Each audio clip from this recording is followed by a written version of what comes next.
Hello, and welcome to this week's video blog from the Center for Human Awakening. My name is Rob Meager. I'm co-founder of the center along with Richard Harvey.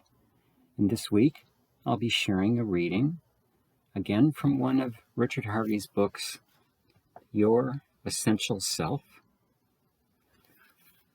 And the reading this week is titled, Going Back to Childhood, Deepening in the Present.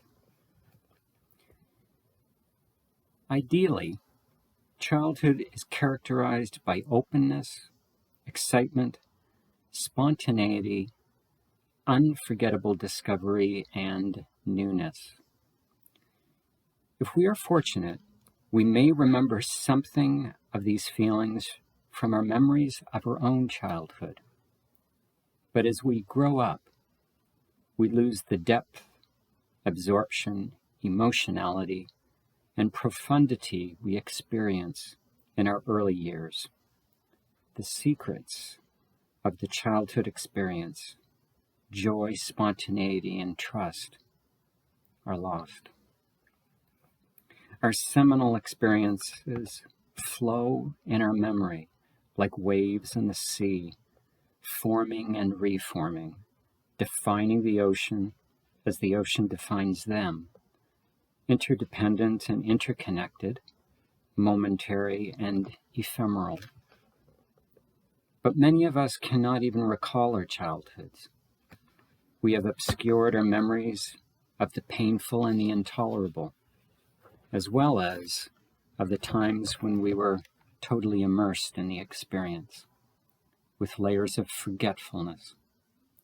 Inevitably, we experienced the end of joyful living and the beginning of survival. In this process of becoming something other than ourselves that we uncover through inner work, when we ask to know ourselves, we have to find out how we have become other than who we really are. What mental and emotional constrictions do we perform to limit ourselves to me? What has made us give up so much for so little? How do we do it, and how do we sustain it? Who or what do we do it for?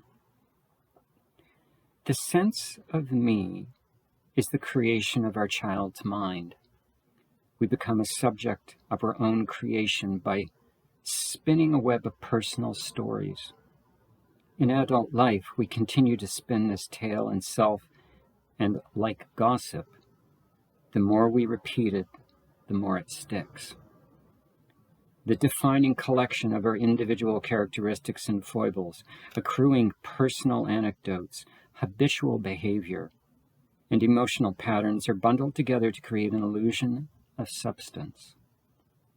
We posture as a somebody. The origins of our facade are to be found in our childhoods. We think of childhood as being in the past, and we imagine that we go back to locate early memories. We navigate through our lives to the twin stars and progressive time and shifting space. And within these matrices, we conceptualize and interpret our life's events. But conceptualizing is always at odds with direct experience. Concepts are the map, and we imagine that we must take a journey to reach our destination.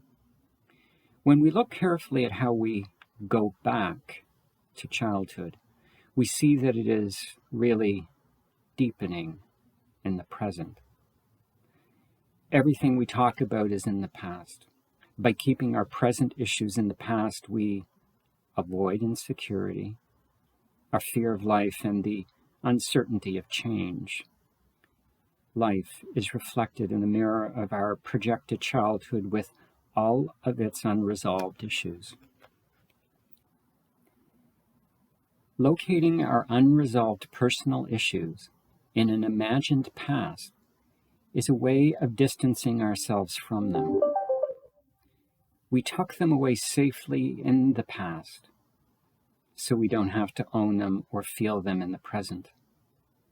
But the issues are as present as we are. Being with an issue means to reveal and explore it, to own and accept it without judging. The past is simply a projection of the present. We may find useful reference points for the personality through memory, but the solutions to our problems are not in the past, but in the only place where healing can occur, the present. The present is where we live life responsively and vibrantly, without reference to memory or anticipation, beyond the defenses of our character.